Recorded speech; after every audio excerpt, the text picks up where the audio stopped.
Methodical, deliberate, intentional, and purposeful. This was not reckless driving. This was murder. 19-year-old Mackenzie Shirilla crying uncontrollably as the judge declared her guilty on multiple counts of murder in the deaths of her 20-year-old boyfriend Dominic Russo and his 19-year-old friend Davion Flanagan. She was convicted on all 12 charges she was facing, including those of felonious assault and aggravated vehicular homicide. She had a mission and she executed it with precision. The judge said Shirilla, who was 17 at the time of the crash, had morphed from a responsible driver with 2 passengers into, quote, literal hell on wheels down an obscure route that she had just visited a few days before, pushing the pedal to the floor, demanding an ultimate speed of 100 miles per hour. The intent was obvious upon seeing that video that there was only one goal, and the computer demonstrated that there was no attempt to slow down or stop, that it was full speed into a building, and tragically it cost 2 people their lives. The prosecution says Shirilla crashed the car in July 2022 to end her toxic and tumultuous relationship with Russo, and that Flanagan was just backseat cargo. Flanagan's mother telling us today she agrees with that take. We are just thankful that we feel justice was served today. There's not a day that goes by that we don't miss our son, and justice was served for him today. But honestly, there's no winners here. There's no winners here today. Can you start with your name? My name is Natalie Shirilla. I just want to say, am I allowed to address them at all? Sure.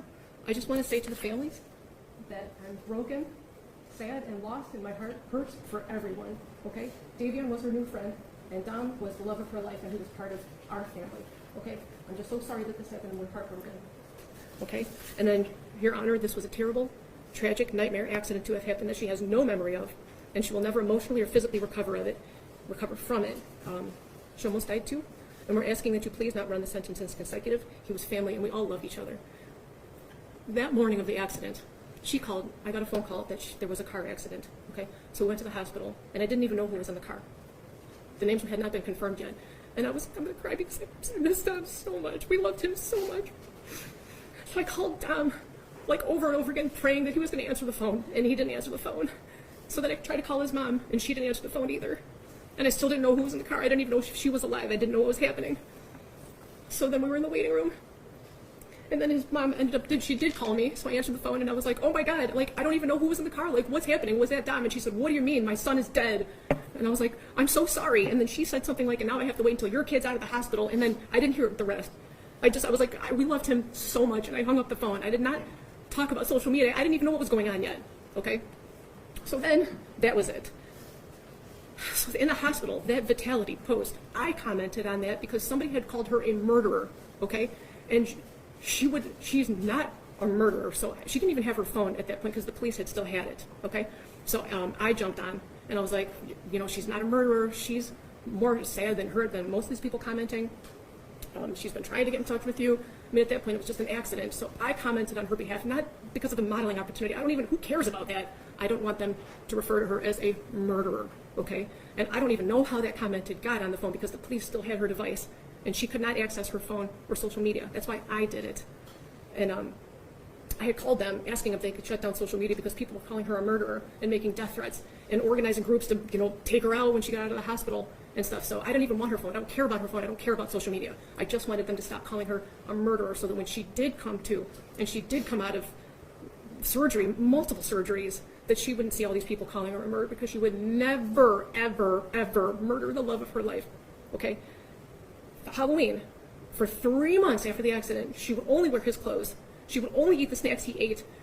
She would only listen to the music he wrote, okay? She was laying in bed for 3 months crying. There was a shrine of him next to her with photos and things that he liked and this flower that lights up that he got her because he wanted it to be fresh and alive forever. It's like a little Beauty and the Beast flower. Okay, she's got this shrine of him next to her. So she was crying for 3 months. So her friends asked if she wanted to go out trick-or-treating or Halloween, and it was at OU. And she didn't even want to go. She said, I don't know, should I go? She couldn't even walk yet, barely. So I told her, I said, baby, please go. It's Halloween. You've been laying for 3 months crying, only listening to his music. Please go have just a moment of fun. A moment of fun. So we told her to go. My husband drove her. I brought her back home. She just needed a second of fun from losing her whole world. So that was us. We told her to go. And that concert she went to with Dom's cousin, Abby, they picked her up. They brought her there. That was Dom, Mackenzie and Dom and Abby all decided to go to this concert together while they were in the hospital. That was for Dom. Everything she did after the accident was either in honor of him, to be close to him, or just to be by him any way that she can. She's like devastated and tragic. He was the air that she breathes, okay? And they went with his cousin.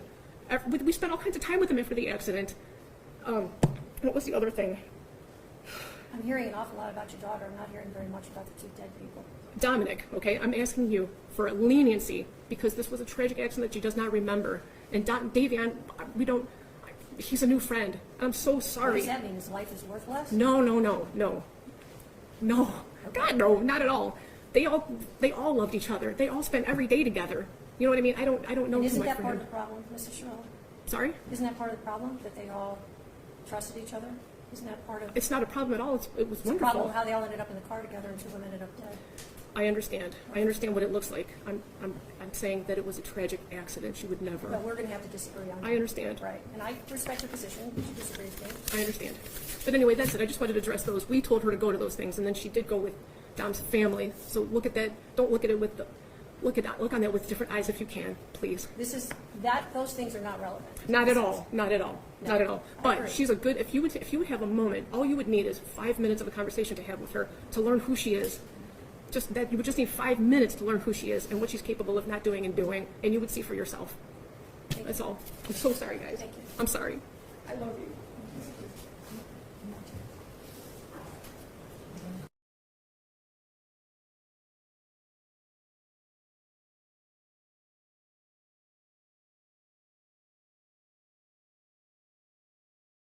19-year-old Mackenzie Shirilla was convicted of multiple counts of murder for crashing into a building while going 100 miles per hour, killing her boyfriend Dominic Russo, 20, and their friend Davion Flanagan, 19. She aimed to end her relationship with Russo, leading to the fatal crash. This was not reckless driving. This was murder, the judge said before announcing the conviction. In total, Shirilla was found guilty on 12 charges, including 4 counts of felonious assault, 4 counts of murder, and 2 counts of aggravated vehicular homicide. She was also found guilty of marijuana possession. There is no doubt that this happened because of the relationship with Dominic, and the defendant's intent was clearly to end that. And she took everybody that was in the car with her, said attorney Tim Troop. Shirilla faces life imprisonment and must serve 15 years before parole eligibility. The dramatic moment in court, a case making national headlines. The Ohio teen convicted of murdering her boyfriend and friend by deliberately slamming her car into a brick wall at 100 miles an hour.